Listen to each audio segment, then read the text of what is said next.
दोस्तों आज हम बात करेंगे उस शहर की जहां जमीन के दाम सुनकर आपके होश उड़ जाएंगे। जी हाँ, हम बात कर रहे हैं भारत की आर्थिक राजधानी मुंबई की, जहां अडानी अंबानी जैसे सेठों को भी 1000 वर्ग फुट जमीन खरीदने के लिए सालों का इंतजार करना पड़ सकता है। तो आखिर क्या है शहर का राज? चलिए खोलते हैं प्रॉपर्टी की कीमतों का ये चौंकाने वाला पिटारा। दोस्तों मुंबई का नाम सुनते ही दिमाग में आता है बॉलीवुड, समंदर का किनारा और हाँ, अंबानी की वो मशहूर 27 मंजिला इमारत एंटीलिया।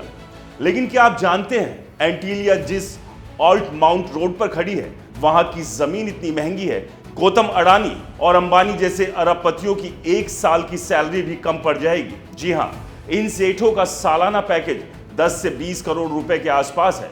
लेकिन इस रोड पर 1000 वर्ग फुट जमीन की कीमत अंदाजा लगाइए कई गुना ज्यादा। तो चलिए कुछ आंकड़ों की बात करते हैं। हाल ही की एक रिपोर्ट के मुताबिक मुंबई की ऑल्ट माउंट रोड पर प्रॉपर्टी की कीमतें आसमान छू रही है। यहां 1000 वर्ग फुट की जमीन खरीदने के लिए आपको करोड़ों रुपए खर्च करने पड़ सकते हैं। इतना ही नहीं, मुंबई के बांद्रा, वर्ली और गोरेगांव जैसे इलाकों में भी प्रॉपर्टी रेट्स हर साल 10 से 14% की रफ्तार से बढ़ रहे हैं। अब सवाल यह है, आखिर मुंबई में प्रॉपर्टी इतनी महंगी क्यों? पहला कारण डिमांड और सप्लाई का गैप। मुंबई में जगह कम है लेकिन रहने की चाहत हर किसी की है। दूसरा, यहाँ के लग्जरी प्रोजेक्ट्स जैसे अडानी रियलिटी का बांद्रा रिक्लेमेशन प्रोजेक्ट और लोढ़ा ग्रुप का ऑल्ट माउंट टावर, जो अब एंटीलिया से भी ऊंचा है। ये प्रोजेक्ट हाई नेटवर्थ लोगों को आकर्षित कर रहा है, जिसमें कीमतें और चढ़ रही है।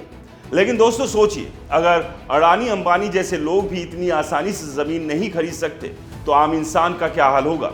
मुंबई में एक आम मिडिल क्लास फैमिली के लिए घर खरीदना अब सपने जैसा हो गया है।